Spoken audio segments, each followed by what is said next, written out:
This sitting is resumed.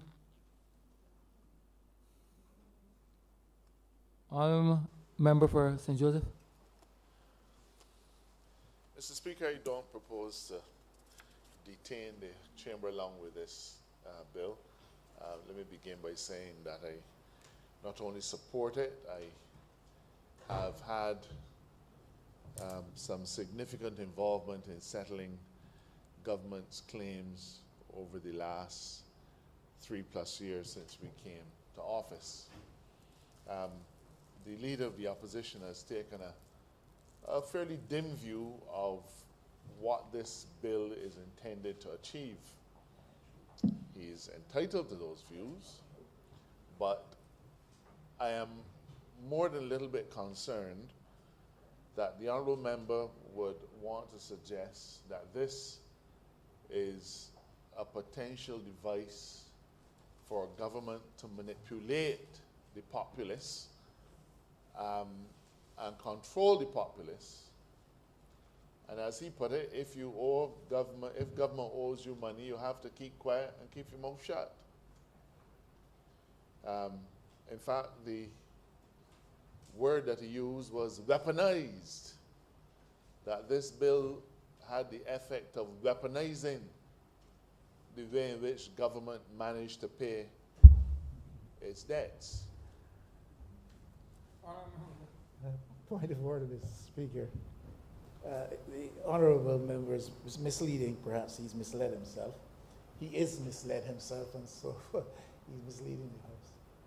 I said that the matter of compensating people for property acquired or paying out awards as instructed by the court or as judged by the court has been used over time as weapons to keep people quiet.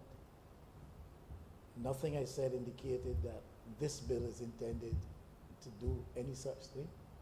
As far I said, I think this bill is intended to correct the ugly injustice existed in the past. I'm very happy that the Honourable Member holds that view. Clearly I misunderstood entirely the import of what he now says he meant. It would mean that the Honourable Member and I, for the first time in a long time, are at Edom on the transparency that is associated with this bill.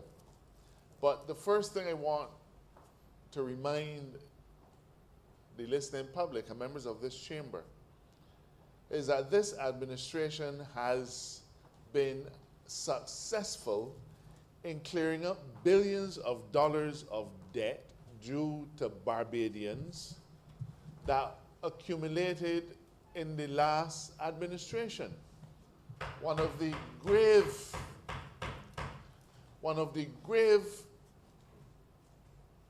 things that faced us when we came to government was the level of debt owed to Bajans, owed to Bajan companies. I don't think the Honourable Member went through those kinds of figures, and when he wraps up, maybe he should remind the public of those figures. Well into the billions of dollars owed to Barbadians for goods and services. Vast amounts of money is owed to Barbadians for VAT returns. Even greater sums of money due to Barbadians for return of income tax and corporation tax. And that, of course, had nothing to do with the compensation and the other claims, sir. If nothing else, this government has managed our cash flow and has been absolutely fair to the Barbadian public. I have had the responsibility, Mr. Speaker, for negotiating and settling a large number of those claims. Some went to court, others didn't go to court. Some were personal injury claims, some were complex pieces of litigation. But there was no element, sir, in which I, as Attorney General, or my staff in the AG's office, or this administration as a whole, picked and chose who we were going to pay, or picked and chose who we were going to negotiate. We didn't say, come forward, we'll take care of you because you support me in the last election, or you stand back because you didn't support me. Everybody was invited to bring their claims to the table, so to speak, and we negotiated them, and every single person got the same terms. Now, sir, this has been a difficult time for the country. It has been exacerbated because of COVID, because of the ashfall, because of the freak storm, because of Elsa. All of these things, sir, have served to reduce our capacity to earn money and to do better by Barbadians. When these things happen to businesses, they call it managing their cash flow. When it happens to government, the Minister of Finance has exactly the same obligation, trying to strike a balance between the revenue that comes in and the revenue that he has to pay out. We've had to take hard decisions, Mr. Speaker. I believe that the record will show that last year, the amount of money spent on health care was far, far greater than the amount that we had originally voted in the estimates. We didn't anticipate COVID. And the amount of money that has been spent year to date probably exceeds what we spent last year as well on health care. And all of the other support structures that we as a caring government have to put in place to make sure that Barbadians keep their head above water, sir. Whether it has to do with feeding individuals, making sure that if they're in quarantine, they can have the necessaries delivered to them and so on. At every turn, we've had to manage our cash flow. What this does, Mr. Speaker, is make the management of that cash flow in large measure a transparent exercise. Plain and simple. You know if you have a debt due to you by the government, when once the figures are settled, are agreed, then this is how you will be paid. Now, Mr. Speaker, the Series F bonds were to be paid in 18 equal installments. And sir, the F? Series F? Okay. And yes, they were non-interest bearing. But what we've attempted to do is to help to manage government's outgoings in a way that protects the individual. Now, sir, we did not leave it to the vagaries of government's finances when we settle a matter so that you got to hope you're going to get a check this month. We issued bonds. And the scheme that is presented to the Chamber today is to result in an issuance of further bonds.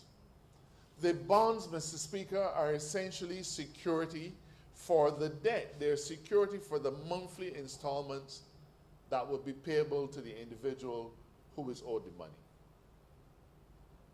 Now, that gives the individual certainty.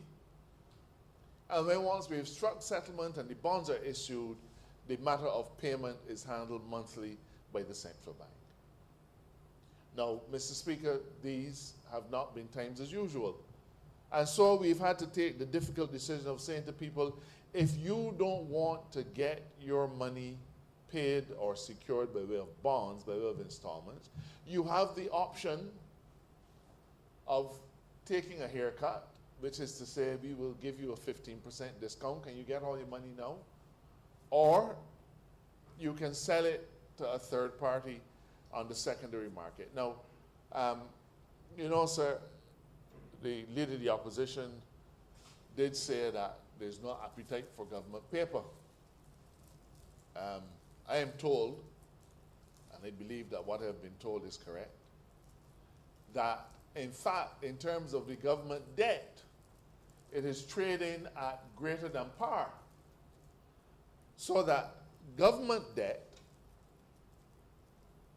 is actually considered to be a good risk for potential investors. No, Mr. Speaker, some may not want to take that route, and that's entirely up to them. But certainly, I am aware that the Boss bonds, for example, have been selling like hotcakes because people want to have that investment opportunity. Now, sir, the other thing about this arrangement is that it is transparent because it applies to everybody. There's no choosing individual A over individual B. As long as you fall within this category and your amounts are guaranteed, then regardless of your color, your class, your creed, where you live, where you come from, who you vote for, there's certainty to the manner in which you will be paid and over how long you will be paid. Now, sir, I know that people would prefer to get cash in every instance. Nobody wants to take installments. Nobody wants to take installments. But we are managing our cash flow in much the same way as a business will manage its cash flow and tell you, I will take your goods, but I want 90 days before I pay you. That's managing cash flow too. Happens every day. Every day outside of this building, in the high street, in the low street, in the back street, wherever it is. People manage their cash flow by giving you terms for payment. But some people believe that the government has a bottomless pit, an endless amount of money available for it to service its debt. And therefore, as long as there's a debt due, it can be paid. Sir, this problem didn't start today. The last administration acquired vast amounts of lands. Didn't pay a cent one to any of the individuals. And now we have hundreds of millions of dollars of debt that is owed to people whose lands were acquired. Now, had a strategy been adopted which saw quick disposition of those matters, we would not be here now. But you know what happened? You take the land, Bushy Park Plantation, for example, 300 plus acres, acquired by the last administration. They had a clue how they were going to pay for it, but they take it up. And the owners have said, we want $56 million because that's what our valuation says. And that has spawned litigation, which has cost time. And in addition to that, there's interest that is due under the Land Acquisition Act, which then compounds the problem. But he just took it up, didn't budget for its acquisition, had no care in the world. They just wanted it so they could dish it out to whoever they wanted to dish it out to. And so now we have to deal with that. People are entitled to be paid. But at the same time, sir, our responsibility to Barbadians is to manage our outgoings in such a way that we can still deal with the many things that we have to deal with. It happens every day in our households. It is highly complicated. I wouldn't want to be Minister of Finance for nothing. I would give up after the first day. But when you reduce it to its basics, Mr. Speaker, you've lost $600 million last year. Lord knows how much we're going to lose this year. That represents money that we cannot spend. But at the same time, we still have to pay salaries. Buses still have to be bought. Garbage trucks still have to be bought. People have to pay wages. The government still has to pay for oxygen. It has to pay for plastic. It has to pay, for heaven's sake, sir, for vaccinations. All of these things. None of these things have diminished along with government's cash flow, along with government's income. Those things have remained at the same level, sir. So, Mr. Speaker, all we're trying to do is to keep faith with Barbadians by saying, yes, we are going to pay you. Yes, once we settle the amounts, you're going to be paid in 42 monthly installments. It is predictable. You know what it is. It is long. We know it is long. But I believe, sir, based on my discussion with the Ministry of Finance, that in situations where they can actually pay down debt, they will. In fact, Mr. Speaker, they have been doing it. In several instances since we came to government, there were debts that were owed to Barbadians that were supposed to have been paid in bonds, and the Ministry of Finance said for various reasons, let me pay you in cash now. Take all your money now. And I'm satisfied from my discussions with the Ministry of Finance that if things are such that these debts can be taken off of the books, Mr. Speaker, they will be. But for the moment, we are in a difficult place. The government is not bankrupt. But in order to maintain some semblance of control and order over the many things that we have to do, Mr. Speaker, we could go and pay everybody tomorrow, you know. We could say, come, we owe you, come and get your money. We pay everybody tomorrow. But the question is, who will we then not be able to pay? Our salaries, our light bill, our water bill, the tablets that we need for schools, the medications that we need for polyclinics. It's about balancing, sir. I wouldn't want to be Minister of Finance, but believe me, Honourable Member, I feel your pain because I understand that at the root of it all, it's about balancing the competing claims and making sure that everybody gets what they're entitled to. So, I apologize to the Honourable Member if I offended him by talking about weaponizing. If that is what the last administration did, sir, then I believe the word criminal that was used here earlier in this chamber is one that would reasonably be applicable. That is not what we are about. Transparency, predictability, and being fair to all concerned, Mr. Speaker, and I support this bill. Honourable Member St. Philip, North. Thanks, Mr. Speaker. Normally, I think this is the first time I'll be commenting on a bill that involves finance because I sometimes know how to stay in my lane, sometimes. But the Honourable Member for Christchurch East Central gave me the opportunity to say a few things which probably normally will not belong to this bill, but because he introduced some factors, I wish to comment on some things now. Of course, I support the bill. One can only support the repayment of lands that were acquired. I had a constituent, I could think of one that was owed several years before this administration, and I'm sure he'd be happy to hear that. I'm happy about the payment in circumstances of disaster, although the deferral, as the Honourable Member for St. Joseph mentioned, it might not be upfront, but at least it's on the cards to be paid.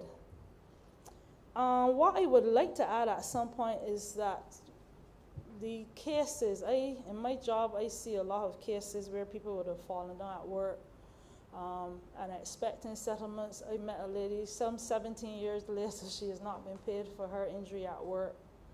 I have another patient where her husband was unfortunately killed by mistake by one of our police officers. She still awaits her payment. So if these things could be added at some point, I would be grateful. But the Honourable, what I really want to get to, the Honourable Member for Christchurch East Central was right in saying that the circumstances of COVID are real. They really are real. And I have some concerns, and this is probably maybe the best area I can speak on them. And COVID is real, and in my mind, it's about protecting our young people, young or old, but as the Honourable Member said, our young people are important in terms of attaining jobs, in terms of a guarantee of their health. So if that, I have a question, I as well as the public being the general public and the public being the members of the medical fraternity, namely BAMP, I have concerns with respect to the new protocol or the adjustment of the protocol that was put in place with respect to visitors to the country. I would like us, well, we like to say following the science, but I would like to know the scientific explanation. And I know I speak up for the members of BANT when I say so too, with respect to how the protocol of letting in tourists without a second test, which would be at day 5, which an event would be maybe 2 years in a hotel, two days in a hotel, which can really put off somebody on vacation.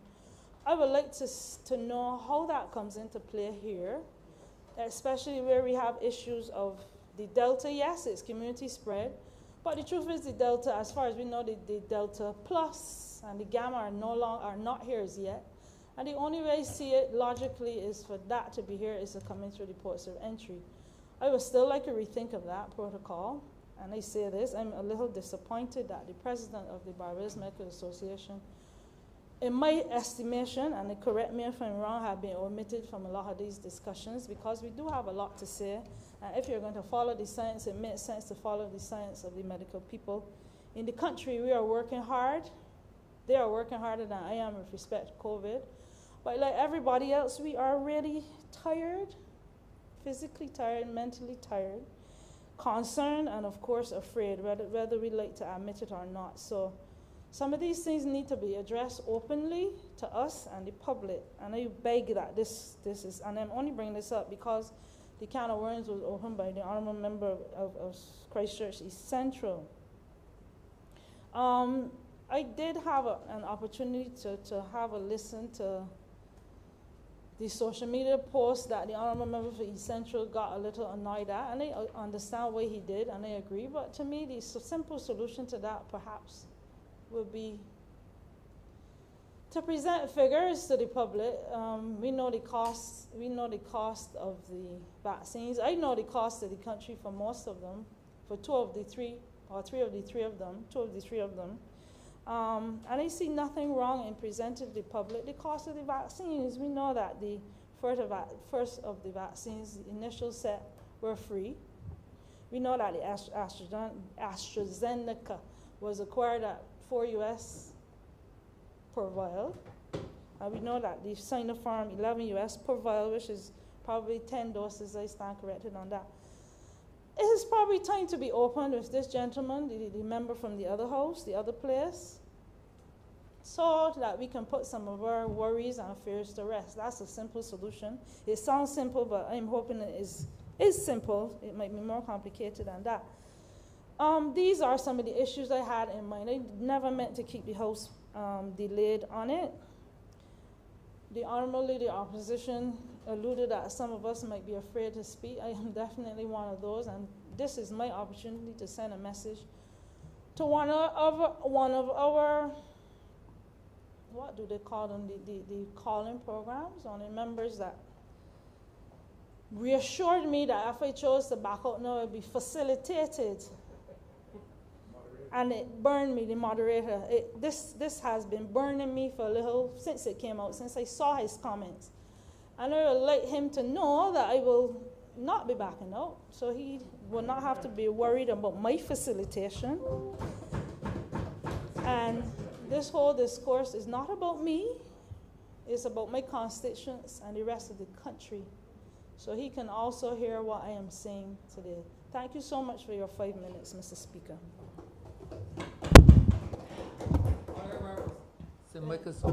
Thank you, Mr. Speaker. I rise not to speak on the bill. I believe the Honourable Member who introduced the bill would have indicated that there were some amendments that needed to be made, and on reflection, the Honourable Attorney General and myself have determined that we would like CPC to just look over those amendments and bring them back. So I'm asking for further postponement of the bill until, and reserve the right to speak again as well, sir. Thank you. The question is that this bill be deferred for further consideration. All those members in favor, please say aye. Aye. Those against, please say no. We think yes out. This bill is deferred for further consideration. Let me hear. You have it?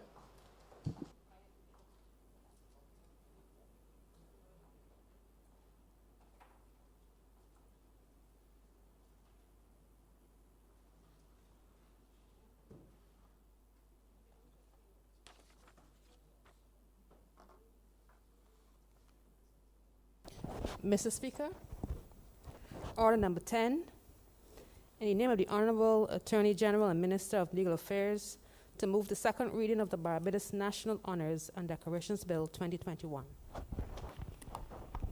Honourable Member for St. Joseph. Mr. Speaker, it perhaps should come as no surprise that consequent upon or having passed the legislation to move Barbados to a republic with a common R, not a capital R, And having gone through the exercise only last week of electing Her Excellency to be the first president of our nation, that shortly thereafter we would have to give mature consideration to our system of honors.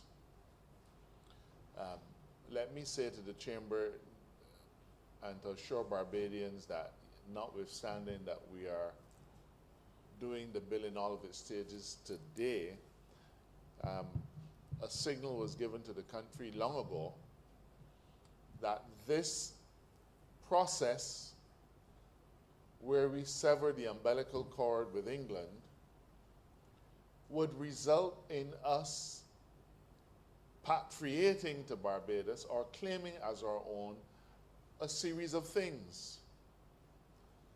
We have already signaled the renaming of the Royal Barbados Police Force to be the Barbados Police Service. There are changes that are going to have to be made in insignia for various entities. Her Majesty's Prison Dodds will cease to be Her Majesty's Prison Dodds. The Coast Guard vessels, which are prefaced by the words Her Majesty's Ship, those will also have to be renamed. And they will be done over a period of time, sir. But by our tradition, independence represents a time when we reflect deeply on the contribution of Barbadians to our lives, our quality of life, our livelihoods, and in reward for those contributions, bestow honors on them. Now, historically, sir, honors are a part of what is called the royal prerogative.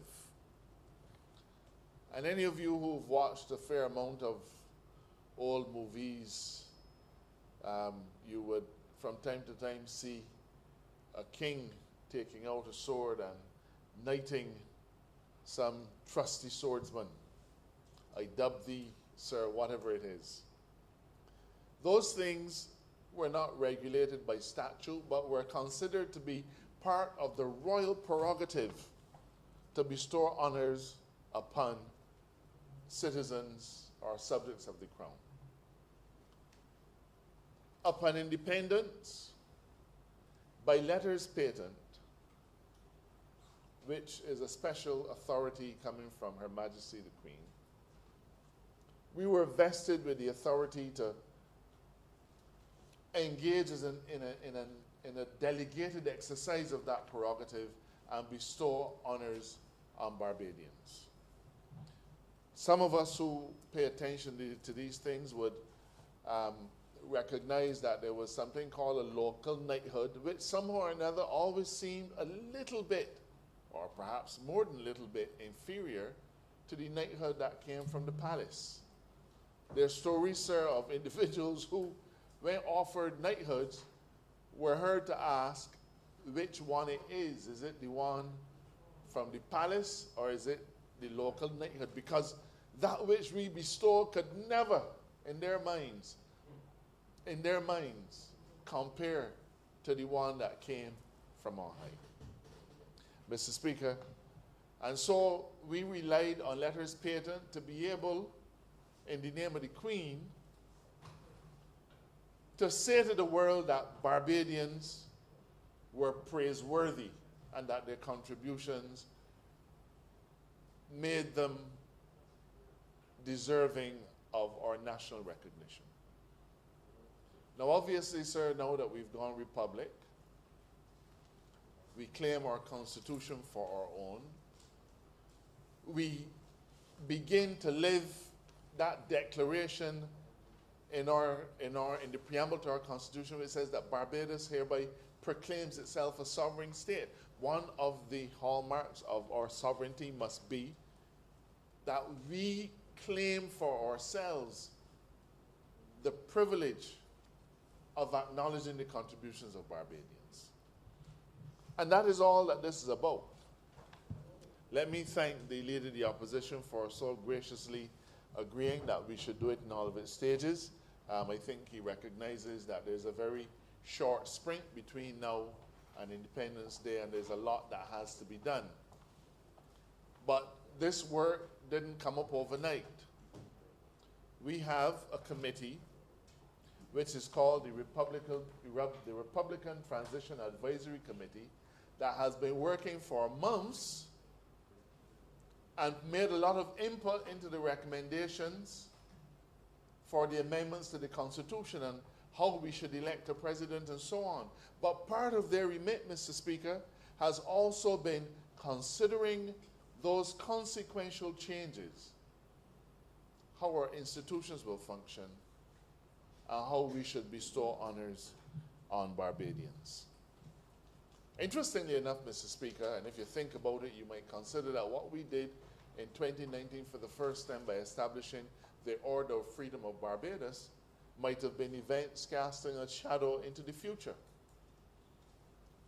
At that time, we had made no pronouncement about Republican status, but I believe, sir, that it represented the forward thinking of a cabinet that felt that we should have a local award that no Barbadian should ever consider could be seen in any way as being lesser than, subordinate to, inferior to any award that could be bestowed on us by a monarch from another nation. We talk about the chains that shackle us, Mr. Speaker. That has been one of the chains. And so in 2019, when we first awarded the Order of Freedom of Barbados, some of the individuals were given the option, and in the following year too, sir, they were given the option of a knighthood or of the Order of Freedom of Barbados. And I reflect with pride on the fact that several of those individuals said, I want the Order of Freedom of Barbados over any knighthood. Being a sir or a dame is a name, it is an appellation,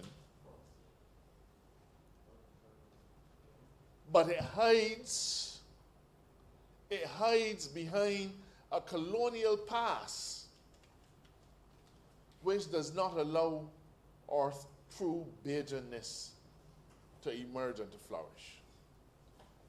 At that time, I couldn't say that we had Republican status fixed firmly in the crosshairs, but in a way, it is a good thing that we did it then. Because that which we enacted in 2019 is today going to be the head of the spring. Mr. Speaker,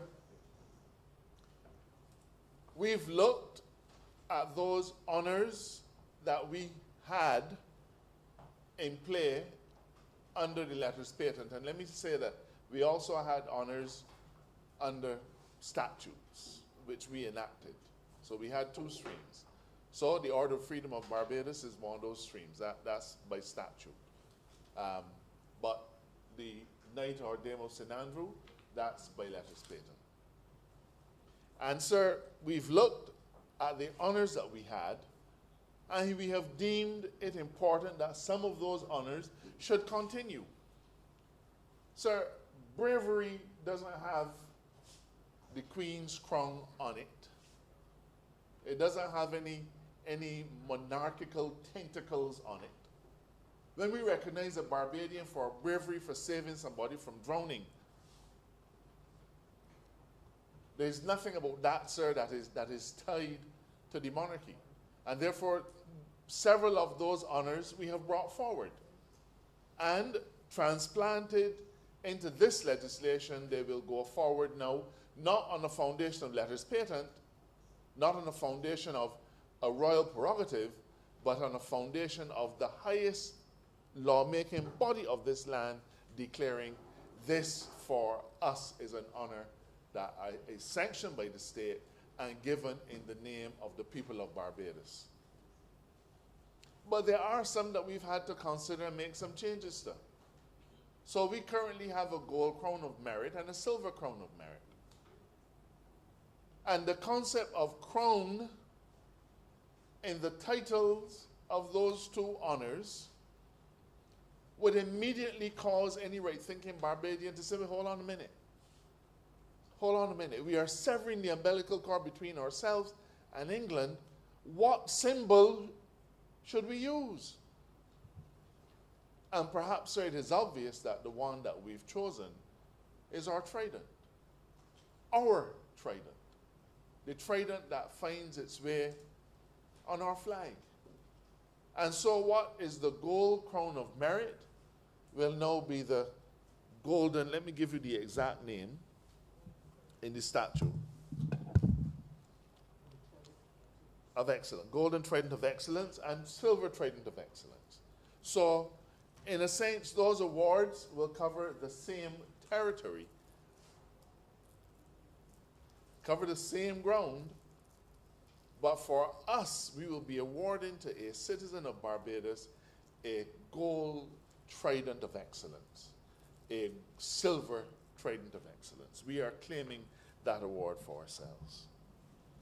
The other one that we are changing is what is currently the Companion of Honor of Barbados, CHB. And persons who have the Companion of Honor of Barbados are entitled to be called the Honourable. I believe one of them was in this chamber or in the precincts of this chamber earlier today. I don't remember anybody calling him the Honourable though. So maybe we should go back and do it now. But the concept of Companion of Honor again harks back, Mr. Speaker, to our monarchical origins. And we want to put that aside. And therefore, we have determined that we will have a replacement honor called the award, the Order of the Republic. Not the Order of the Republic of Barbados, because I want to remind Barbadians that our country that we lovingly refer to for all these decades as Barbados, it remains Barbados. Dominica, when they became Republican, they then became the Commonwealth of Dominica. And when it happened in Trinidad, they became the Republic of Trinidad and Tobago. We don't need those terms, sir. That's why I make a distinction between republic with a small r and republic with a big R. The small r means that it is not part of our name. It is not who we are. And therefore, the Order of the Republic is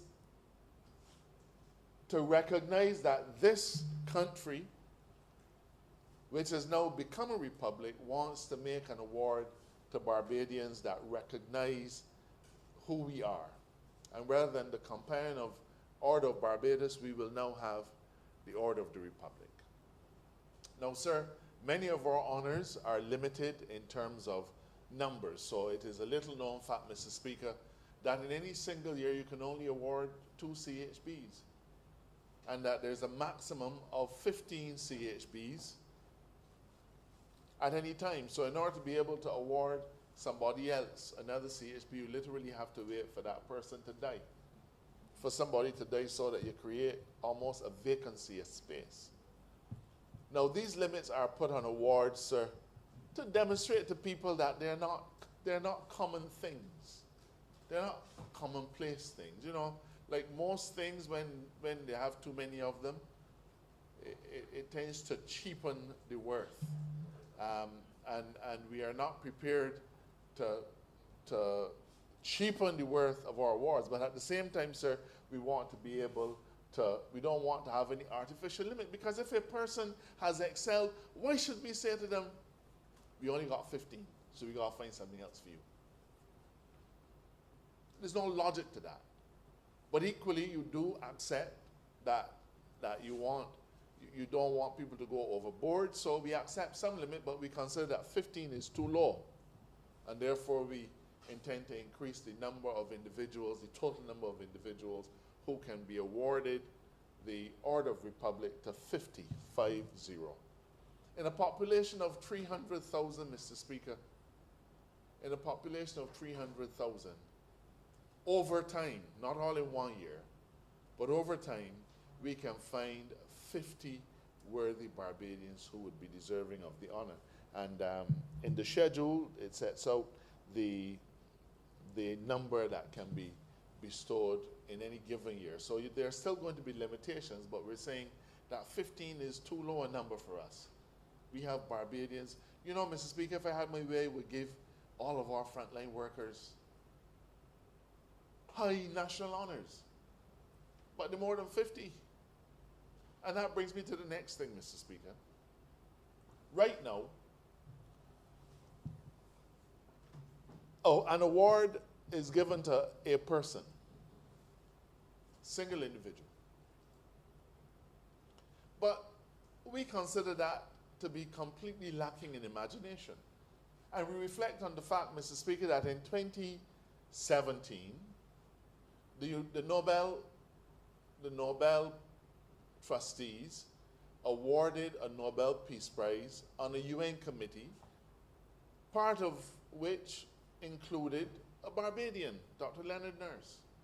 So we have a Nobel laureate, not because of his standalone individual effort, but because he put his shoulder to the wheel and helped a climate change UN organization to advance the cause. To advance the cause. And therefore, as a group of people, a Barbadian was able to get an award. Now I look forward to the day when, Mr. Speaker, a Barbadian will get a Nobel Peace Prize on his own 2 feet. But the point I'm making is that in our entire system of honors, we have never recognized the fact that together there may be individuals who can persevere and who together deserve the highest praise of our country. And Mr. Speaker, that is a novel change from all that we've had before. And I don't know who will get awards, sir. But I see police officers every day having to fight not just the cause of policing, but they fight the cause of law and order in the face of a COVID pandemic, which exposes them to additional risk. We see it with our nurses. We see it with our doctors. We see it with many, many categories of Barbadians who put their shoulder to the wheel in one way or another. And we therefore feel it's an important change to be able to recognize a group of individuals, because sometimes a single individual, it might not be possible to call it a single individual and give that one person the award, because that in itself might be unfair to the other 5, 10, 15, 20, 30, 40, 50 people whose efforts multiplied by his is what really takes us where we need to be. And so for the first time, we now have this concept of being able to award a group of people. And a group, don't ask me how many is a group. A group is more than one. A group is more than one. But it allows us the flexibility of saying to Barbadians who contribute to our greater cause collectively, that collectively you should be recognized. Now, Mr. Speaker, the question will undoubtedly be asked, what about those people who already have awards? I am happy to say, Mr. Speaker, absolutely nothing. Because we do not think it would be right for a parliament to take away from individuals who have been recognized by us and by others through imperial honors for the hard work that they've done. And therefore, if a person has received the highest award in the land, the second highest, the third highest, whatever award an individual may have received up to now, you received it for the work that you did. And we do not see any sense or reason in tampering with your honor, in changing its name, in converting it into something else. or in any way to perhaps subtract from what value it had at the time it was given. And so, Mr. Speaker, if an individual was knighted and was called Sir, that person could, if they wish, continue to be called Sir.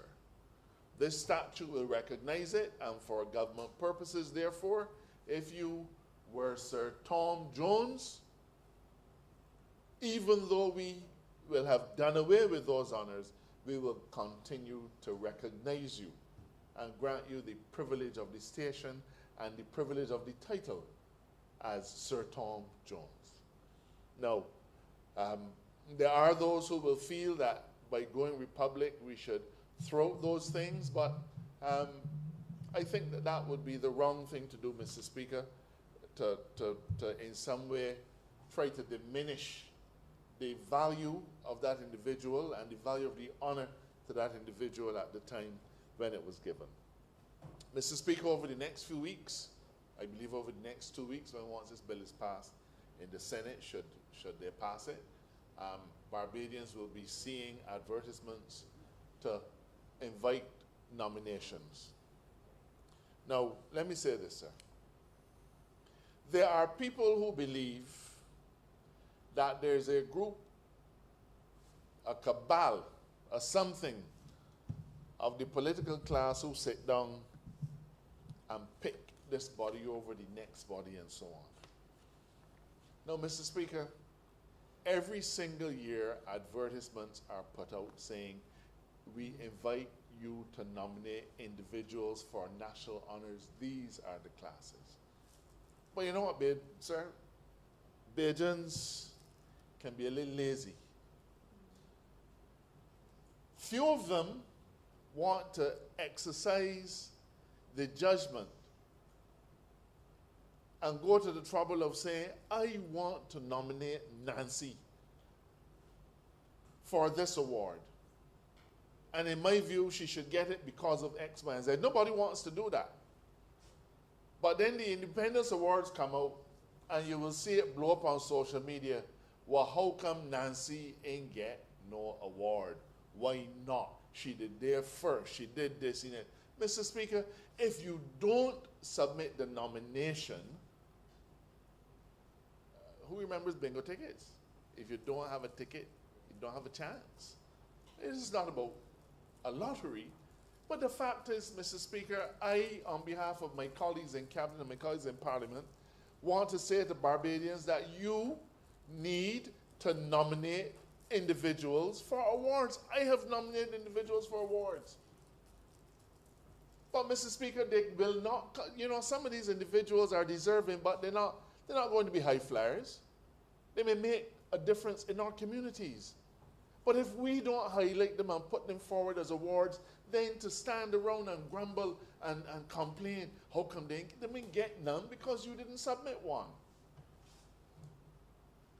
So I'm not about beating anybody, Mr. Speaker, but I am saying that look out please for the invitation over the next few weeks in GIS and in other media for Barbadians to submit nominations for various categories.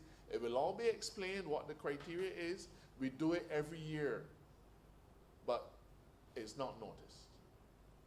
Look around, and especially in this year of a republic, especially at this time, sir, help us to identify for recognition those Barbadians who have made a difference. It's not about money. Nobody asks how much money they have. In fact, it is at this point, sir, that we begin to level out people, because we're not interested in your financial or other worth. We're not interested in who your father is or your mother is or what reputation you might have elsewhere. We're interested in how have you served your fellow man in these 166 miles. So this is my entreaty, sir. This is my entreaty, that when the notices come out, that you please take the effort to identify for an award, for a national award, those Barbadians who, in your view, have served us greatly. It goes to a committee. That committee looks at all the information that's before them, and they make a decision. they make a decision. But it is a decision that I know is made in good faith and made honestly, and everybody won't get one, but at least you owe it to your fellow man to offer them an opportunity to receive a national honor. Mr. Speaker, the bill is quite straightforward. You will see that a lot of what we had before, we have kept. We're not throwing out, but we are changing and modifying to suit our current circumstances. So, for example, right now, and for all the years, the Cabinet Secretary has served as the Secretary of the various orders. And that will continue, is enshrined here in this particular bill. So, Mr. Speaker, I commend this bill to the Chamber. I believe, again, I apologize to the opposition. I apologize to my colleagues for it coming so late. But the fact that it is late, Mr. Speaker, does not in any way take away from its significance. On Independence Day, when we become a republic, we not only claim our destiny, we not only claim our future, but we claim how we recognize the contributions of the past. I'm obliged to you.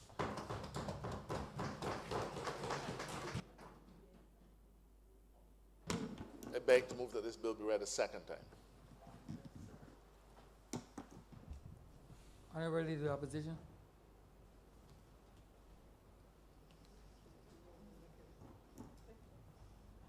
Thank you very much, Mr. Speaker. This, of course, is a necessary and important piece of legislation that is brought to the House today, and briefly, perhaps, I might make a contribution. It relates to the continuing process of the move towards Barbados becoming a republic. There has been much controversy and misrepresentation around the opposition's position on some of this matter, and that opposition's position on much of this matter, and gives me the opportunity, perhaps with your leave, to just set the record straight and again read into the record that the parliamentary opposition is very much in favor of Barbados becoming a parliamentary republic with a non-executive president. Parliamentary opposition supported the nomination of the incumbent Governor General, Her Excellency, to become the first president and participate in the exercise of electing Her Excellency to that position. Just to clear up one or two matters which have been grist for the political mill and being the subject of misrepresentation by some. I saw it even in press today, Mr. Speaker, and some of it even found echoes in earlier debate today in this very chamber. I want to make it clear that the parliamentary opposition represented myself in meeting with the Honourable Prime Minister and her team to discuss matters relative to the process towards, the further process towards becoming a republic and the nomination of a candidate to become the president-elect. A meeting with the Prime Minister and her team, and the Honourable Attorney General, who was present, can vouch for this. There were others present whom I would not mention because they're not members of this honourable chamber or of the other place. But it was the parliamentary opposition, represented in myself, who insisted in the exercise of the vote for a president to be elected, even in the event of there being only one nominee.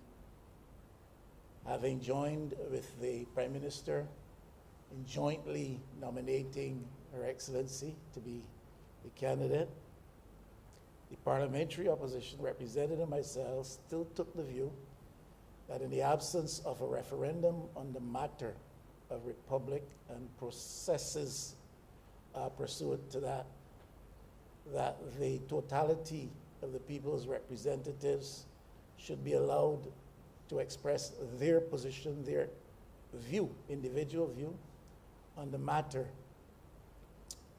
The people of Barbados are represented by their elected persons in this honorable chamber, and therefore I felt that though the Honourable Prime Minister was of the view that Her Excellency should be the nominee, and even before dialogue with her, I also felt that Her Excellency, based on the Ford Commission report, should be the nominee. Despite the fact that there would be that joint nomination, I still felt that members of the elected chamber, members of the Senate, the other place, if there was going to be a totality of the vote of persons occupying the halls of Parliament in both houses, each member should still have a vote. The Honourable Attorney General can verify that I insisted, even in the event of one nominee, that we should still have a vote. Because the Prime Minister may nominate a person.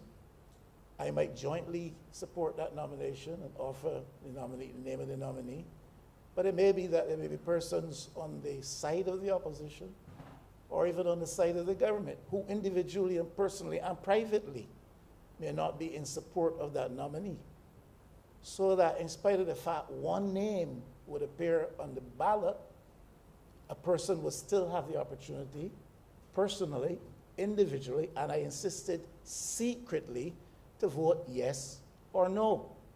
The threshold established, again by my assistants, the Prime Minister advocated the idea of a 2/3 vote of the joint sitting of the lower house and the upper house. The Leader of the Opposition insisted that that should be a 2/3 majority of each house voting separately and voting secretly, so that each member would feel comfortably assured that he or she could vote as he or she was pleased so to do.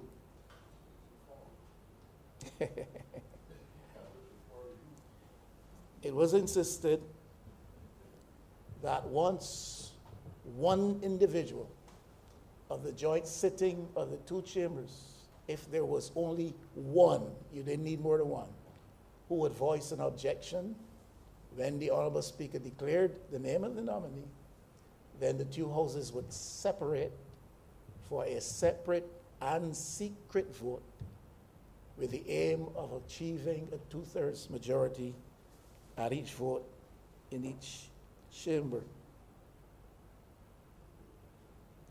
I want to say and make it clear that the Honourable Senator who leads the business of the opposition in the upper chamber, seized of the significance of the moment and of the unique action which the Parliament was about to take, sharing the view of the parliamentary opposition that though we agreed in moving to the Republic, the process was a bit wrong and flawed, and the timing was also a bit wrong, the timing of the circumstance, the timing relative to the circumstances of the moment and not the timing of history, in history.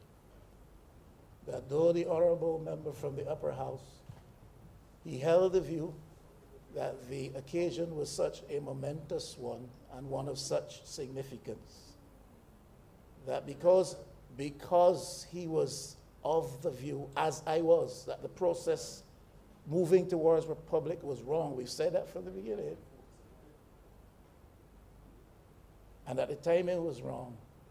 He felt that the occasion was such that he should not attend the sitting to voice that objection and to vote in the negative because of the significance of the occasion and his desire not to cause any awkwardness. I want to make that abundantly clear. It was the leader of the opposition, represented in my voice, who encouraged the Honourable Senator, notwithstanding his position with respect to the process moving towards republic, notwithstanding his position with respect to the off timing of our move of the country towards republic. It was the leader of the opposition, represented in my voice, who encouraged the honorable senator to attend the sitting, to voice an objection if he felt like he should, and to vote according to how he felt led in the interest of expressing democracy and independent opinion, and not to stay away. Those were the circumstances under which the honorable member attended the joint sitting of both houses of Parliament. You will recall, Mr. Speaker, as a presiding officer, you duly declared one name, being the joint nomination of the Prime Minister, Leader of the Opposition, and invited any voice of objection, and the honorable senator indicated that he objected. You rightly, according to the procedure, had a separation of two houses for an independent vote. My position, in the interest of democracy, encouraged him to come and participate. What transpired in the upper chamber, Mr. Speaker, probably would have to be addressed separately. I was not there. I have not even, by reference to any video recordings or audio recordings, looked at it or listened to it. If the honorable senator in the other chamber at the time when the vote was being called felt that there was something at odds with the process relative to the voting exercise, I'm sure, Mr. Speaker, you would agree with me that he was well within his right to voice that objection or to raise a query. If there were a confrontation that followed as a result of that, then those who officiate in the Senate would have to address that. But this is to say, it is totally a misrepresentation to suggest that the honorable senator from the other place came simply to the exercise to grab attention, to disrupt the proceedings, to make himself a nuisance. And I want to put that to rest. Anything that I have said, which bears reference to the occasion within which I sat with the Honourable Attorney General, the Prime Minister, and their team, if it's at odds with the truth, if it is inaccurate, or not connecting properly with reality, the Honourable Member for St. Joseph is at liberty to say it, to stand and challenge. With respect to the voting on the day, I personally found no problems at the time with the exercise in the lower house. If any senator, including the opposition, that senator in the upper chamber, felt there was a problem with the process, he was well, in my view, within his rights to make that known and to raise query. As to his conduct in so doing, I am totally unaware, Mr. Speaker, as to what went down.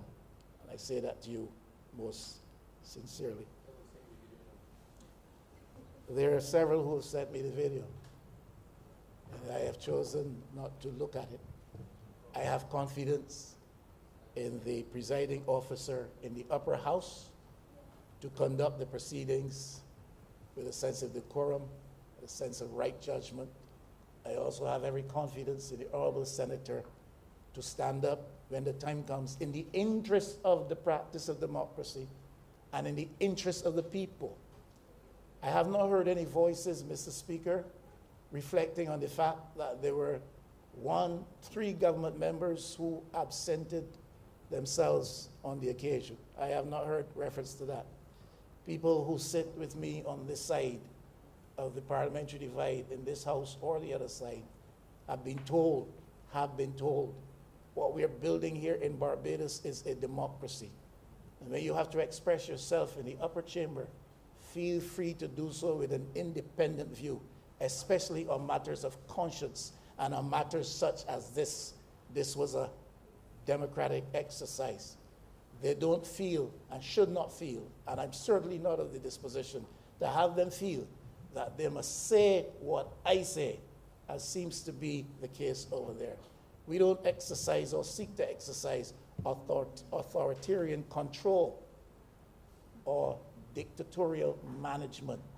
If that is the practice that is being called for, you will not find it here. And I hope it is not found over there. And if you want to give yourselves to that by then, or by all means, feel free to do so. When I came to this side of the aisle in these matters, Mr. Speaker, I came in the interest of democracy. And half the world abused me for it. Half of the world and the entirety of that party and its following abused me for it. But I stood for a cause. And I stayed the course. And I stand here in the interest of democracy, in the interest of the people of Barbados. And whatever I decide, no matter how it reflects on me, whatever I decide will be guided by those precepts and those principles. That is where the Honourable Member for St. Michael West comes from. Now, this is a necessary piece of legislation, Mr. Speaker.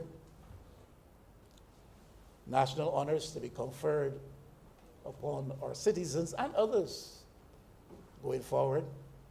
And as we change the constitutional status under which we operate, and as we move our democracy to the next level of maturity, it is fitting that we make the requisite changes to the now existing legislation. National honors for countries, and I'm sure it's the case in Barbados, recognize values that as a people we cherish. We honor people, we award people because they embody the values that we cherish. They reflect the actions that we hail. Young people today will say, big up, Mr. Speaker, you're sufficiently in touch with them to understand that language. They reflect and demonstrate the actions that we hail. They embody the qualities and exhibit these qualities that we salute as being ideally Barbadian, being ideally what it means to be Barbadian. And they distinguish themselves with reference to attributes which we would like to see emulated in the generations which follow after us, generations who follow in our wake and in our footstep. This is why we honor people. This is why we confer upon people our highest honors. My one concern about the conferral of national honors in Barbados has always been the specter of politics playing too significantly so a role in the selection of those who are chosen to be worthy, seen to be worthy of such honors. Too often, politics comes into play. And I would like to think that what we seek to do in setting up this framework and giving it legislative premise represents a desire to depart from the politicization of a process which really is signal in terms of how we conduct ourselves. Now, none of the values and virtues cited as being the bases for the receipt of any of these honors wears a political label or makes its appearance in political colors. Therefore, whether you're B or D or P or U or S or whatever, politics really should be rid. We really should rid the process of the semblance of political partisanship being a part of the selection of persons. Extraordinary service does not come necessarily in red or green or blue or yellow or orange. Extraordinary service is extraordinary service. You know what that is, Mr. Speaker. You have given extraordinary service to this country even before you came to these hallowed chambers. And you have shaped and helped to influence the minds of a lot of young people through selfless and sacrificial service in another life, in another space. Extraordinary service, meritorious service. meritorious achievement. These things don't wear party colors. They don't tout party slogans. Significant contribution to development. These are things for which we seek to award people, honor people, acts of conspicuous courage, come neither in red or green, or yellow or blue or brown or black or white. So I think that once we can establish a framework, a process, a legislative frame within which people can properly be identified and appropriately honored, we are doing a good thing. Just a couple of questions I have, and perhaps the Honourable Attorney General, when he gets a chance again, can speak to this at Clause 5, is it, or Section 5? President shall be the Chancellor of the Order and shall be responsible for the administration of the following. And it goes on to list the Order of Republic at A, and it goes right down to the Prime Minister's award for leadership at F. Now, the Order of Freedom is not mentioned there, and I do not know if this is intended or if it's just an omission in error, and there might be quite some proper justification for why it is omitted at 5. Order of Republic and others are mentioned, but the Order of Freedom is not mentioned there. That is at 5.1. At 7, Mr. Speaker, at 7, again, 7.1, the chairmanship of the order, there shall be a National Honors and Decorations Advisory Council, to be known as the Advisory Council, which shall consist of a chairman who shall be a minister nominated by the Prime Minister. It may be that that is the most appropriate thing, but the question I would have to ask, and I would wait to be better advised than I am right now, would it be better that the chairmanship or the chairman be the appointee of the president rather than the Prime Minister?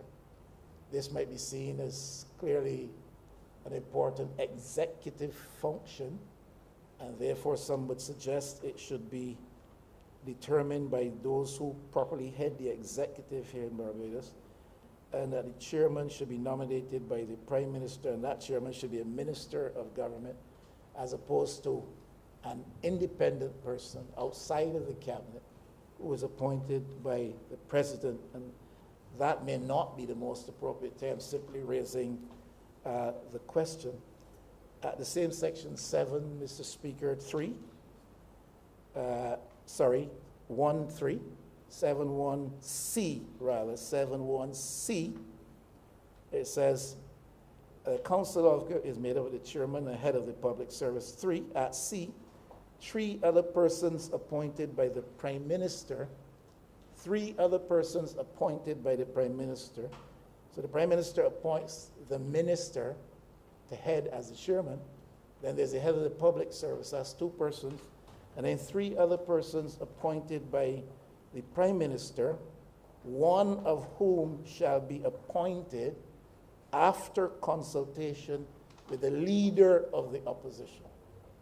Now, that means, in effect, of the convention and practice, all 3 of those persons will be appointed by the Prime Minister. You know what the process of consultation entails.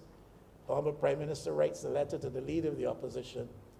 I have decided that I would wish to invite so-and-so to serve in this particular regard. Do you have any objection? The opposition may object if he or she chooses so to do. Prime Minister is still in the authoritative position to determine what I have determined in the first place, notwithstanding your objection, will stand. So you would have, in effect, Mr. Speaker, situation where the Prime Minister appoints a minister, the head of the public service comes by automatic ex officio position, and 3 other persons appointed by the... I will not vote yes to that unless that is amended. I think in the interest of avoiding any appearance of politicization, the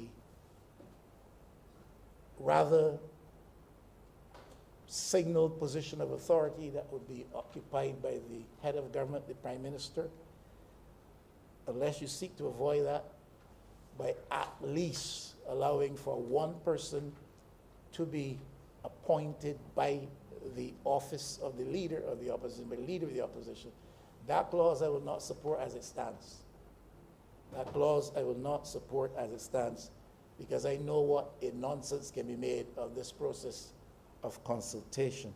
If that is amended to say 2 persons by the Prime Minister, who already appoints the minister to chair the commission, and the other by the leader of the opposition, whoever that happens to be at the time.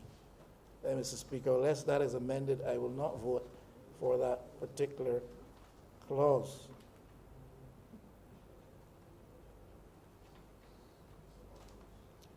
At 4, on the same section 7 or clause 7, the advisory council can consider nominations of persons for appointment to the Order of the Republic, and it goes on. Again, the Order of Freedom is not included there, and it may be that the legislation that gives premise to the establishment of that Order of Freedom on its own can stand without reference to this legislation. I'm simply asking if that is the case, because quite noticeably it is omitted there again.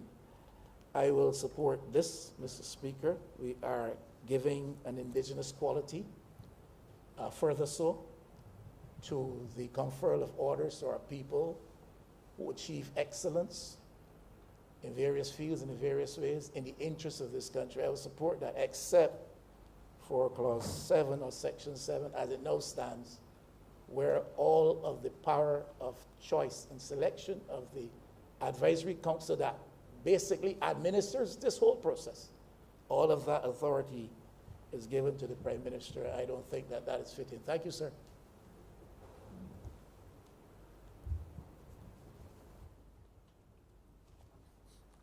Honourable Member for St. James South.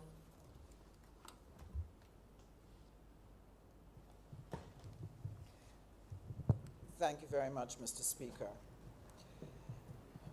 I consider this to be an excellent moment in the history of our country, that we've been able as a country to take the step to appoint one of our own as head of state. And today we are gathered to look at the issue of national honors.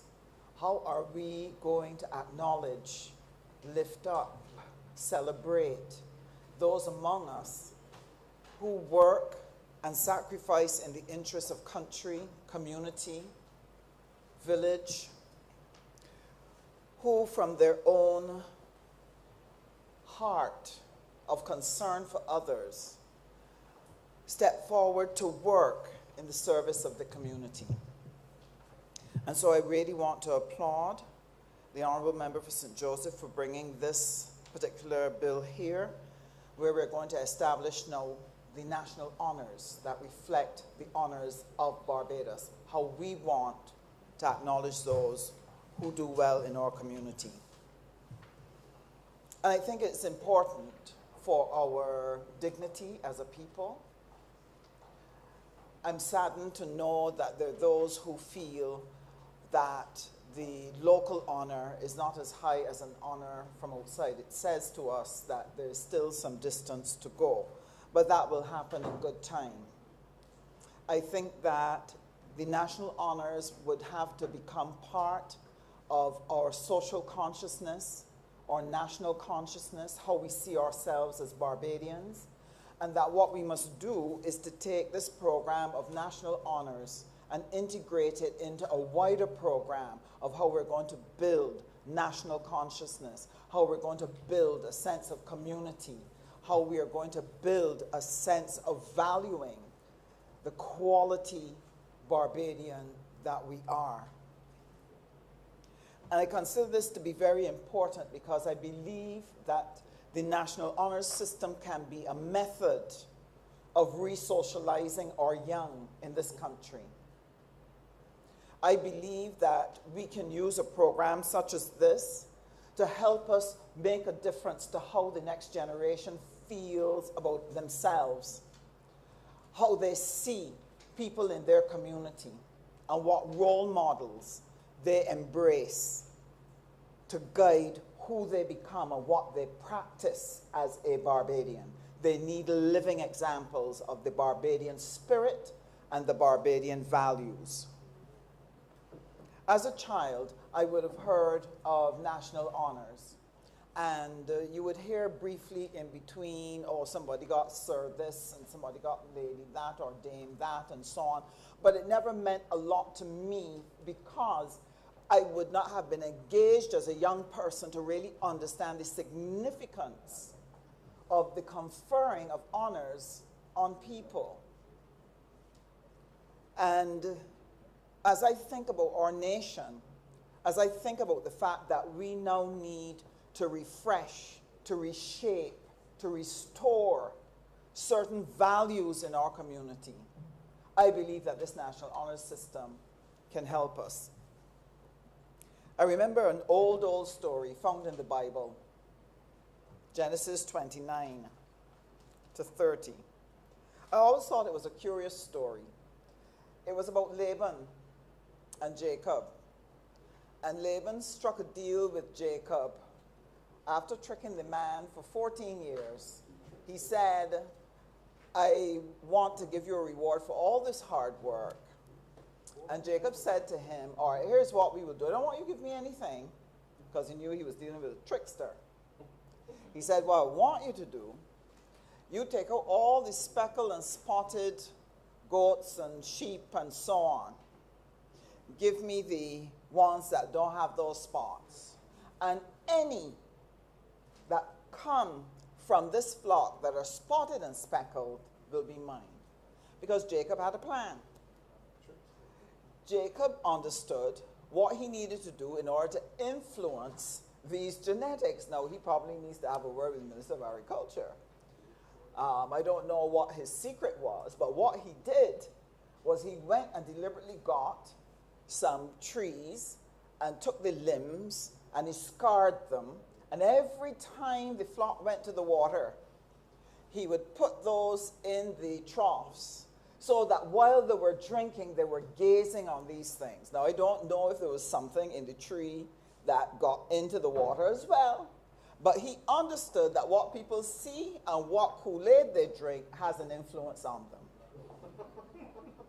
He obviously knew that, and he grew very wealthy by tricking Laban out of all the best of the flock, because he understood something that was repeated many years later in our time, that children live what they learn, and children learn what they live.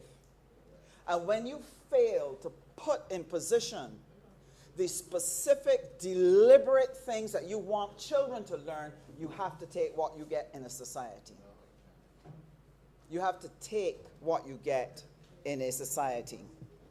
And so, I feel that one of the values, the opportunity that is presented here is that national honors gives us a tool to work with. And I'll explain why. In the United States, they did a little study and asked children, who are your role models? Who are the people who fill your eyes? Well, if it wasn't a superhero like Superman or Batman, it was one of the latest artists, gangster, or some other celebrity. And the people who were doing the survey were a little shocked to find the preponderance of young people who were more influenced by these characters than of the people that they expected them to name as heroes, as people they look up to. And because people will imitate consciously or unconsciously that which they admire, the person went on to write that the society was at risk.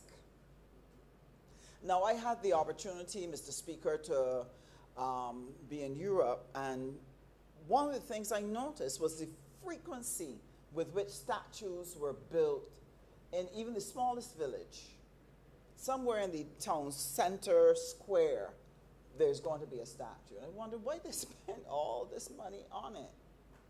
But then I realized that they were doing what Jacob was doing. You put before their eyes what you want them to admire. That every time they walk by, they see these symbols and the character of those symbols. That this is who you are. These are the people you come from. This is the stock from which you've been born and shaped. And this is what we expect of you. And so, one of the things they advocate when you're shaping a society, when you're shaping your youth, is that you have to tell stories. You have to share stories. But what stories are you going to use? If our children are imbibing television 24/7, if they're imbibing the stuff that flows to them here, unrestricted, if they are imbibing the music and all of the things that are out there, they are going to be confused because there's so many competing different voices. And so if we are going to retrain and hold our society again, we have to get our stories that symbolize the values that we want as a society and ensure that our children see it before their eyes all of the time and get the opportunity to drink of Barbadian values. And persons who are given these national honors, I want to put to the Parliament, are worthy. Their story is worthy of being shared and packaged in such a way that we are able to help form part of the influence that is going on in this society that is busy leading our young people astray. Stories. If we are going then to build these stories and add this as part of our national honors system to help retrieve the youth of this country, then there are a number of things that we need to trigger.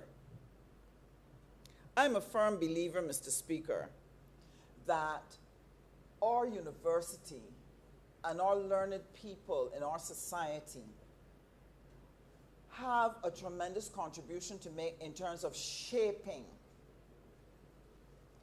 I believe that our children, for example, should have access to the lives of the persons receiving honors, and that these should be written, these should be packaged and developed by people at our universities who maybe study literature and English or who are historians, that those stories should be captured and packaged. I believe that our social media giants, our people who are artistic, who can take messages, and our public relations people and put together packages of messages, that we can use those to flow them onto this.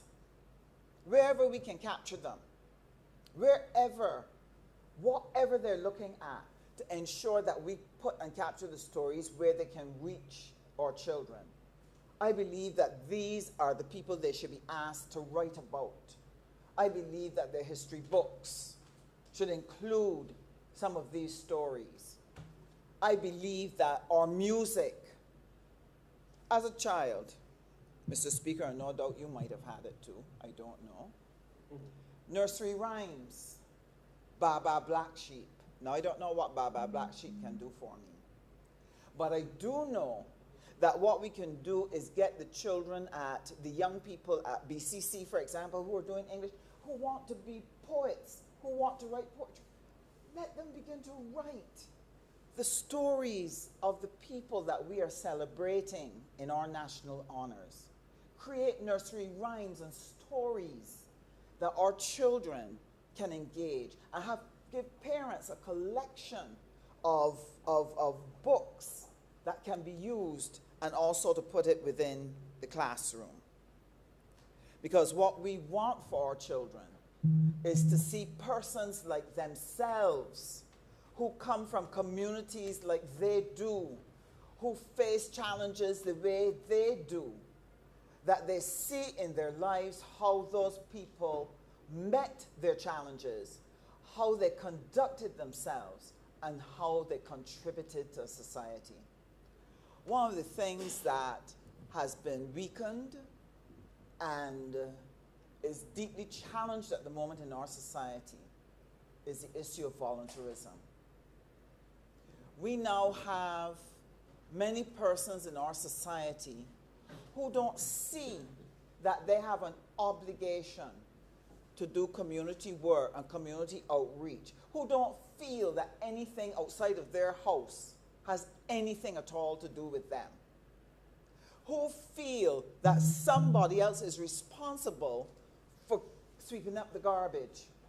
Somebody else is responsible for changing what is wrong in the community, rather than a community feeling empowered to rise up and say, we can work together to make this better. And we will only begin to grow another generation of community-minded people if we lift up the stories coming from our national honors, so that they get role models. They see this is the way. This is what is expected of me as a Barbadian. This is what my society is expecting of me. And so I think it presents us with a grand opportunity, Mr. Speaker, to be able to rebuild a sense of community, to be able to create that sense of sharing and giving, to be able to demonstrate what hard work and determination and perseverance can do, so that people have a sense of place. They have a sense that they're not just their own, but that they are Barbadian and belong to a community of people who have wonderful qualities. And they can build a sense of confidence from that fact, because as they look at their lives, as they look at their communities, as they look at the stories, they see that person is like me. That is what I can be. It can help them to develop a sense of personal vision, because that has broken down in our society, and we need to find meaningful ways to be able to rebuild this so that our people have confidence. What has happened over the years is that our young people have admired celebrities, but they've not been brought up to admire excellence of purpose and value and behavior. And it is reflecting itself more and more in what they do and how they operate. And therefore, I want to highly recommend that we look at this and build it out into a wider program that can help us to be able to re-engage the youth. I'll end with this. One of the reasons, when I think back to my childhood, one of the things that always struck me was how close the village was. And that even if something was a little off in your home, there were enough people in the village interacting with you to help you to keep your focus, to help offset maybe something that was negative that might be going on in your home environment. That there were teachers that came into our lives and helped to nurture us. And there were people who volunteered to do clubs and Girl Guides and Scouts and so on. And therefore, our whole upbringing was not just what our parents could or could not do, but it was what our village did for us. And that link was so strong that the behaviors were consistent and the expectations were consistent right through the society. So much so, and we all know, we've all said this before, that if you did something wrong and somebody in the community saw it, they would lash you, call your parents, and you get another licking when you get home, because the community was of one mind. But what has happened, Mr. Speaker, is that that has been broken. And why did it break? First, I think that as a society, we did not recognize what were the planks that helped to create that community spirit that led to a village raising its children. So that when those things were removed or weakened, we were not alarmed in any way, because we had not truly examined what were these factors that helped us to produce the type of Barbadian that Barbados could be proud of. And so when it was endangered, there was no alarm. It was only when the break began to manifest itself in some of the antisocial behaviors that we're now concerned about that we realize and recognize that we have a problem. And so the circle has been broken. And what is needed now is that we find a way to rebuild so that we can pass values safely from one generation to another. And we have to begin to think through what are the ways in which we are going to pass values one to the other that will help each generation to be able to live a purposeful life and live a life in community and leave their community stronger and better because they were there, because they were present.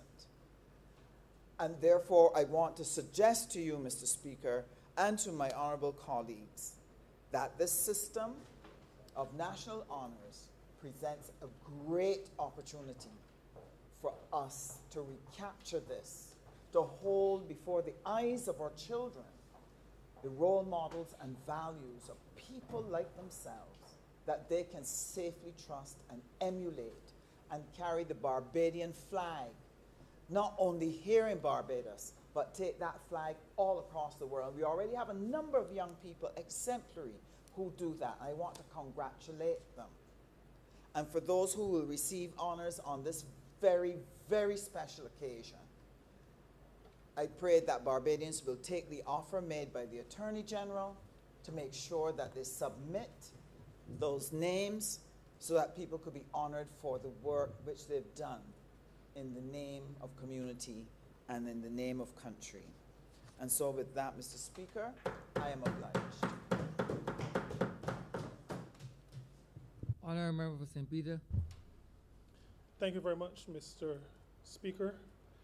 I want to say a few words. This is going to be quite a brief presentation, not brief using the dictionary definition of the Honourable Member for Christchurch East Central, but using a more normal approach to brief. I felt a bit inspired to say something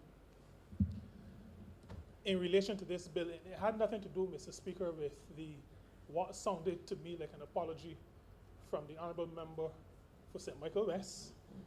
That what sounded like an apology was not the reason why I felt motivated to speak.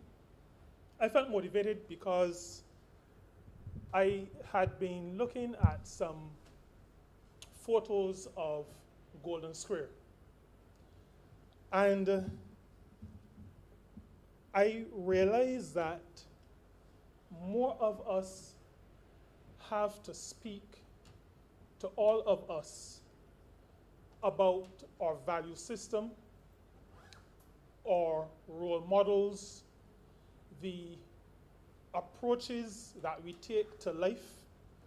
And I believe that this system of honors that we are debating in this honorable chamber today speaks in a maybe not so subtle way to how we as Barbadians should view what we're doing now and view the kind of Barbados we want to leave for those who follow after us. Now, recognition is always important. If it is a thank you, a well done, and I must be very open to say that I do not do that often enough. And one of the reasons why I'm standing is to also to speak to myself. Because recognizing when persons do good work, when somebody goes beyond the call of duty, is necessary, especially when people are doing it out of goodness of their heart, particularly when it is seen and dismissed by others. It is important to keep people focused on doing right, doing well, being selfless by encouraging. And I think this bill goes in some direction in that regard. We must, if we are to maintain the Barbadian ethic, that ethic that is reflected in the work of Barbadians, the largest group of workers who went to the canal zone to construct the Panama Canal. Many of those persons died, lost limbs, were seriously injured, but took to Panama an ethic of hard work, determination.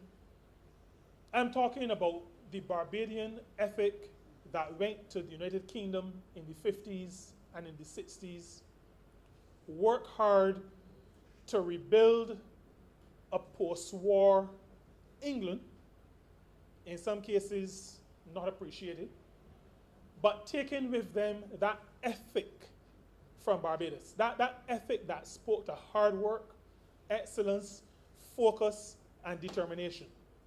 Mr. Speaker, I submit to this House that we have, as a country, to be very focused.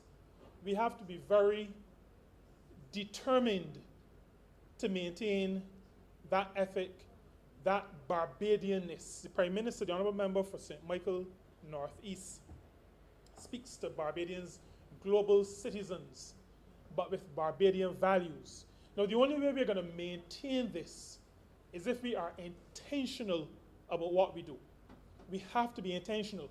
We have, as we put together legislation like this, as we determine that we can manage our own affairs in all areas, we have to do all that we do understanding that this is for the improvement of our country, our people, and we have to do it in a very intentional way. It can't be a hit or miss. We have to set out to reinforce these values. And so when I see a value that speaks to an award of achievement, I feel happy. Because an award of achievement speaks to achievement. We are rewarding when a person pushes past difficulty and achieves. Because achievement doesn't come without difficulty. Even people who achieve illegally, sometimes that is a result of dodging police officers, jumping over palings. Nothing that a person gets, either legally, illegally, good or bad, comes without some kind of an effort.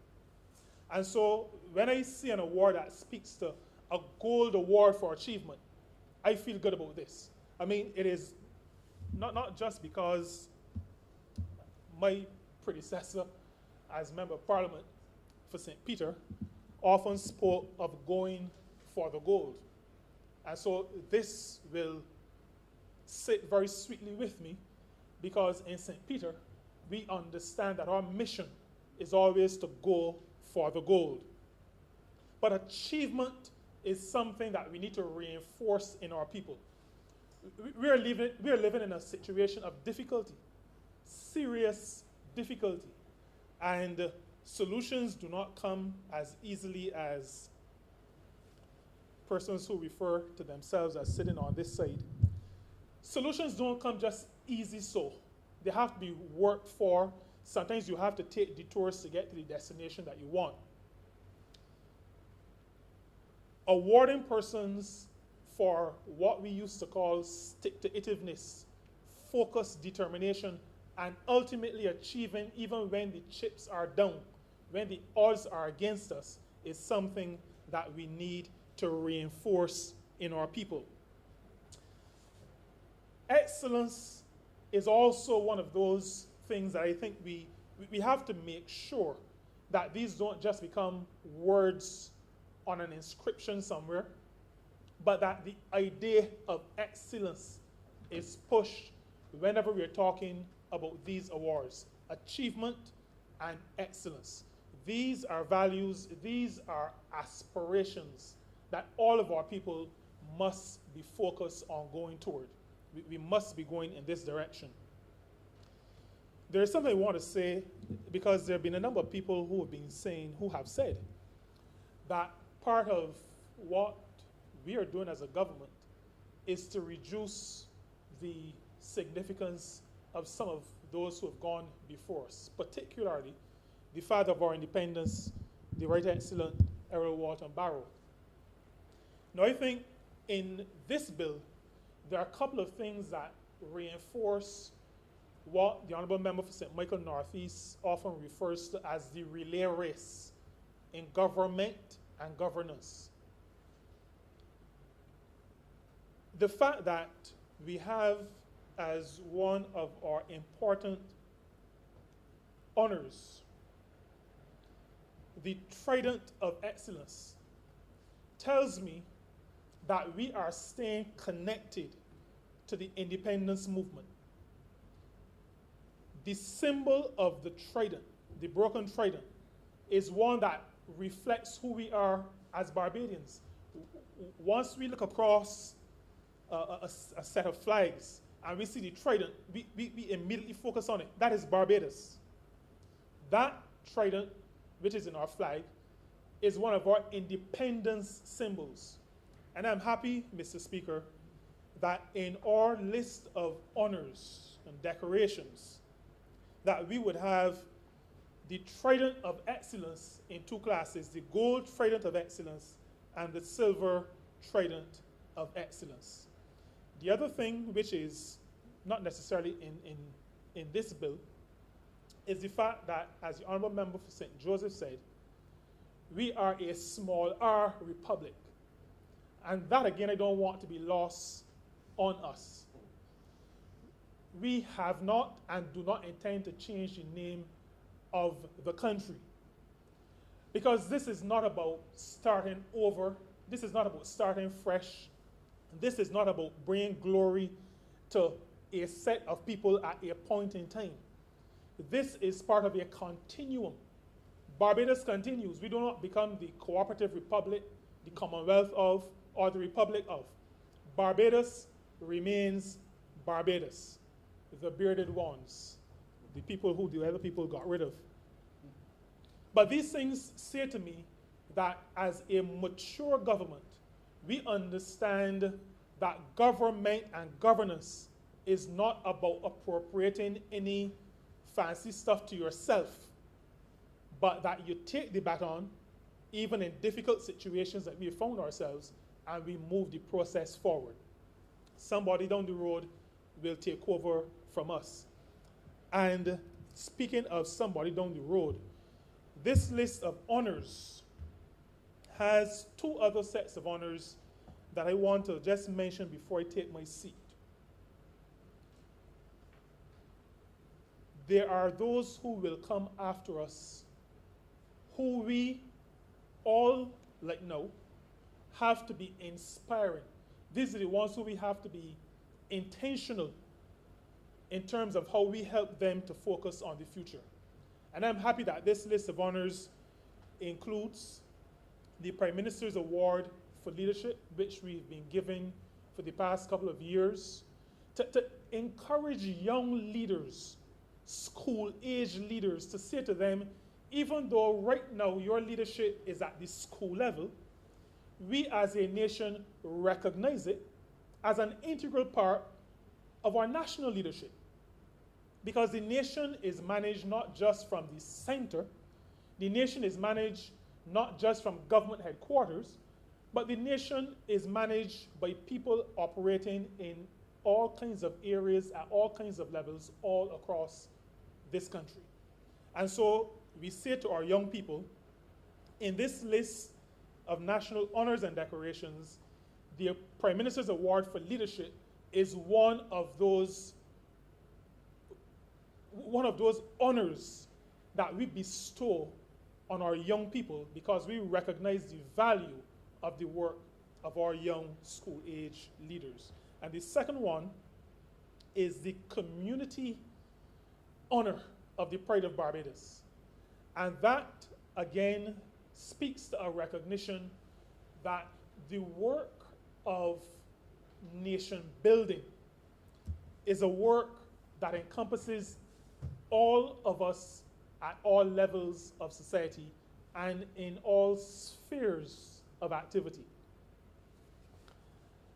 I want to encourage Barbadians all across the spectrum to make use, and that's reinforcing something that the Honourable Member for St. Joseph said. I want us to make use of the opportunity that we will have to nominate persons for awards. Civil society organizations have, for many, many years, many decades, been instrumental in the development of our society. I am calling on Barbadians across the board to seek out those who have put heart and soul into many of these community-based organizations, non-governmental organizations, civil society organizations, the non-state actors. Seek out those persons who have, not for salary, not for any kind of gain, put much of their resources in terms of financial resources, their time resources, their energy into activity to lift up their communities, to uplift disadvantaged groups. I am calling on Barbadians to nominate some of these persons for some of the awards that, through this legislation, are now distinctly our awards.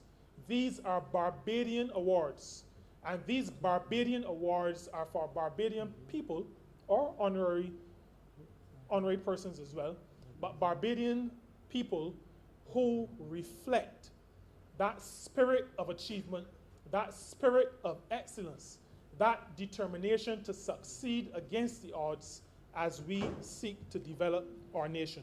And so, Mr. Speaker, I support this bill very, very strongly, and I support the ethos that informs it.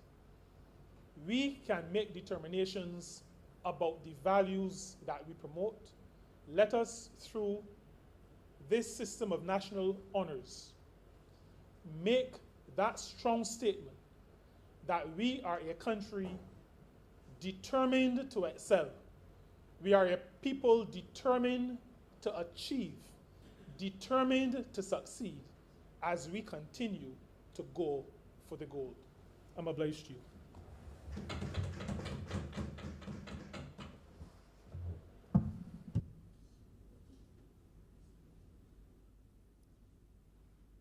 Honourable Member for St. Joseph. Mr. Speaker, I beg to move that you do know, I've already moved a second time, I already did that. Yes. You have to move that the bill be ready a second time, sir. So the COVID numbers got me a little anxious. Yes, sir. To get over, sir. Mr. Speaker, let me thank those members who've spoken. I just want to clarify one matter for the Leader of the Opposition. He's pointed out that in Clause 5.1, the Order of Freedom is not mentioned there. The rationale for that is quite simple. The Order of Freedom actually has its own statute, which says that the Governor General, the President, will be the Chancellor of that particular order. So it is already provided for elsewhere. But if you look in this bill at clause 4.1, you will see that the Order of Freedom is mentioned there as being part of the pantheon of orders. Mr. Speaker, I suppose I should resist any response in relation to the matters that transpired last week, but I will say that the Leader of the Opposition is absolutely right that a consultation took place with him, and that consultation received the benefit of input from the Leader of the Opposition, which was accepted by the government side. And that yielded a result which saw us agreeing that we would have a 2/3 majority. That really has always been the position on this side, but we're happy that the opposition and us and our side saw eye to eye on it. But of equal importance was the suggestion of Leader of the Opposition that if one person should object, that we should divide and go to our separate houses, and that there'd be a secret ballot. Now, the criticism that was offered by the Honourable member from the other place was that you needed to have rules about this and that there was no procedure and all kinds of things.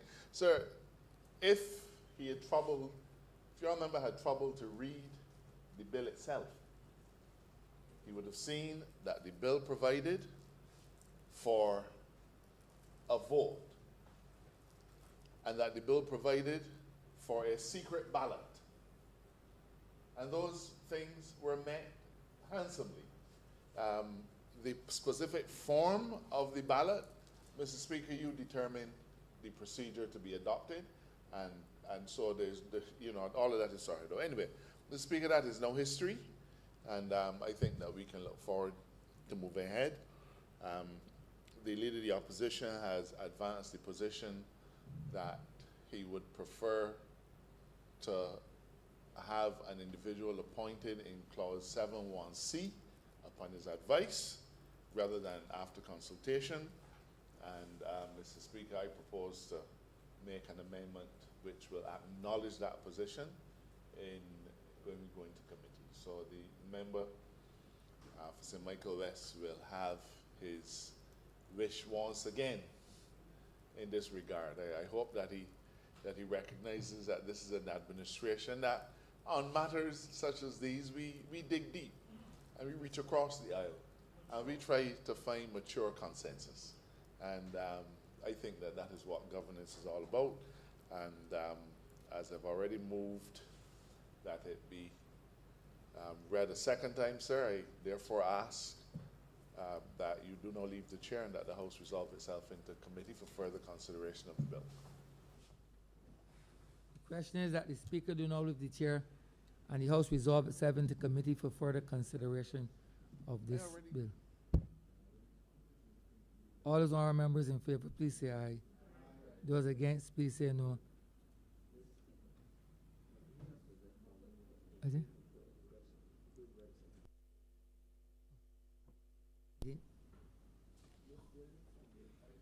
Speaker, I just ask that you do not leave the chair and that the House. You have to move. I can't understand You have to move the. You have to move the second reading again, honourable member. Mr. Speaker, I've already. Do you have to? Honourable member. You want me to move the second reading a second time? You have to.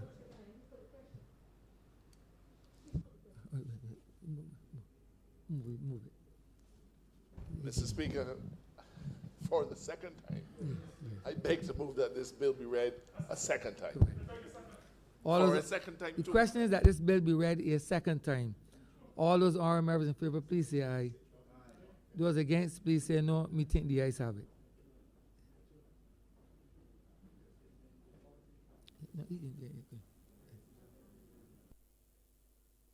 Mr. Speaker, I beg to move that you do not leave the chair and that the House resolve itself into committee. The question is that the Speaker do not leave the chair and the House resolve itself into committee for further consideration of this bill. All those honorable members in favor, please say aye. Those against, please say no. Me think the ayes have it.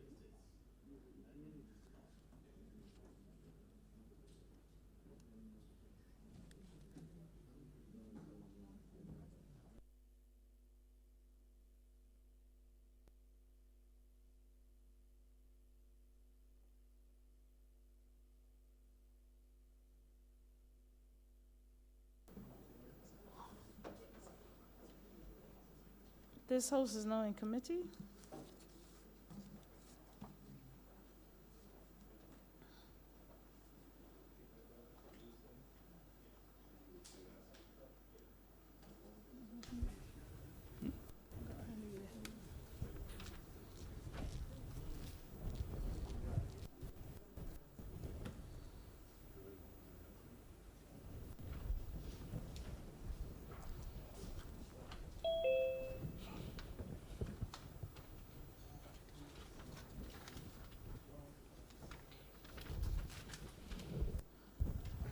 Madam Chair, we're going to call it in parts and clauses.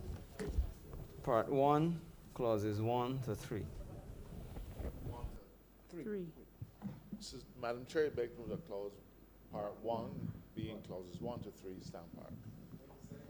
Question is that part 1, clauses 1 to 3 stand part. All honorable members in favor, please say aye. All those against, please say nay. Methinks the ayes have it. Part 2, clauses 4 to 21. Madam Chair, I propose an amendment in clause 7(1)(c), and that amendment would see, sir, the striking out of the words after consultation with and being replaced with the words upon the advice of.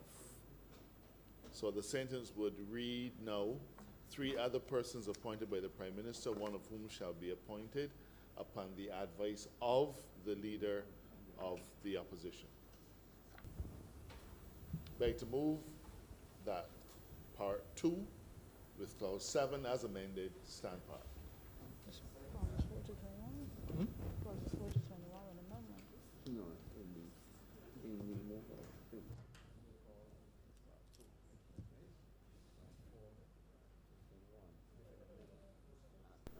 Seven. Question is that part 2, clauses 4 to 21 with an amendment at clause 7 stand part. Honorable members in favor, please say aye. All those against, please say nay. Methinks the ayes have it. Part 3, clauses 22 to 23. Madam Chair, I beg to move that part 3 being clauses 22 and 23 stand part.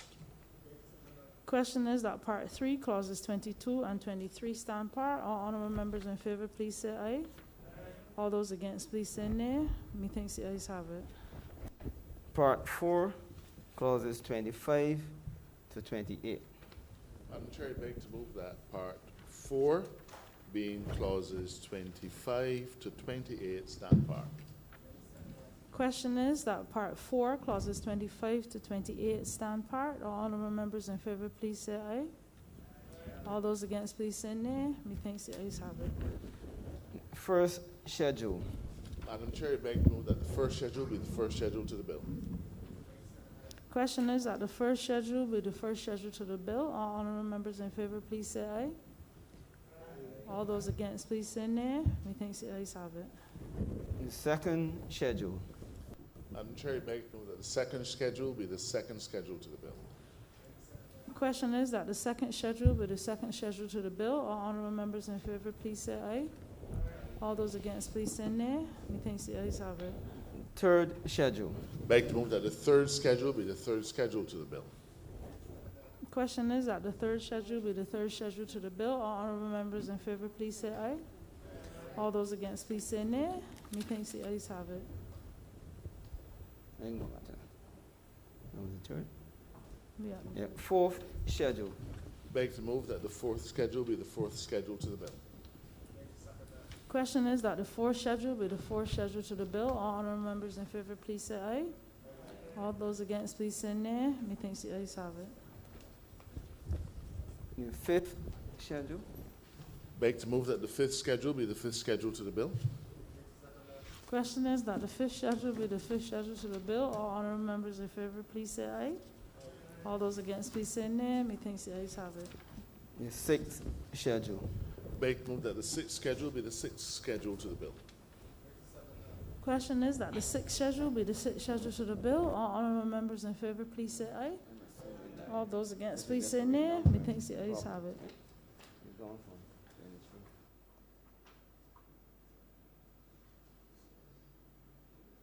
Beg to move that you do not report His Honor the Speaker the pass. Madam Chair, just for completeness, I had mentioned, I think it was 25 to 28, but there should be some consequential renumbering because we moved from 23 to 25, but that will be done as housekeeping. Okay.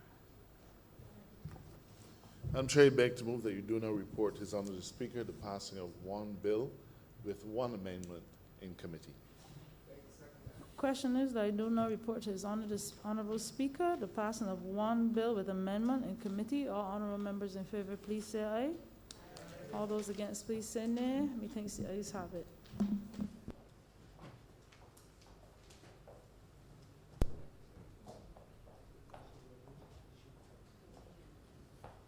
The chairman of committees has reported the passing of one bill with amendment in committee. Mr. Speaker, I beg to move that this bill be read a third time. The question that the aforementioned bill be read a third time. All those honourable members in favor, please say aye. Those against, please say no. Methinks the ayes have it. Mr. Speaker, I beg to move that this bill do not pass and be cited as the Barbados National Honours and Decorations Bill 2021. The question is the aforementioned bill be passed and so cited.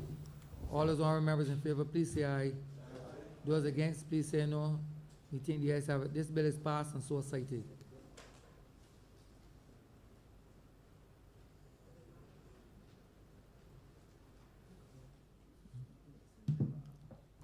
Bill, this is correct. Where we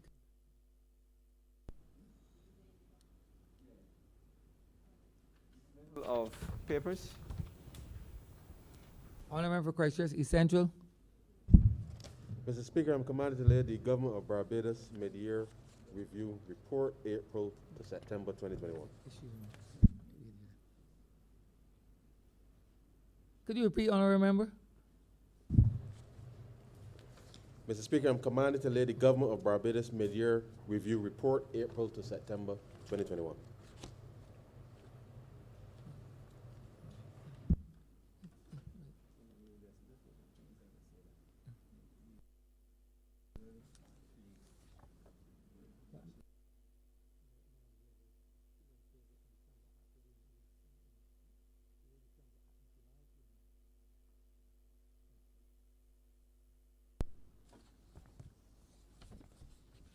The previous bill mentioned by the honourable member for St. Joseph was passed as the Barbados National Honours and Decoration Act 2021. That is just for clarification to this honourable chamber.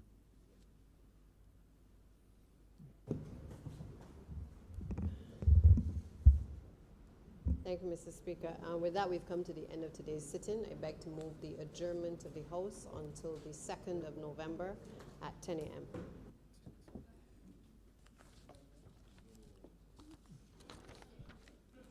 The question is that this honourable chamber be adjourned until Tuesday, the 2nd day of November 2021 at 10 a.m. in the forenoon.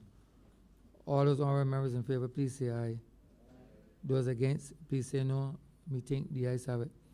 This honourable chamber stands adjourned until Tuesday, 2nd day of November 2021 at 10 a.m. in the forenoon.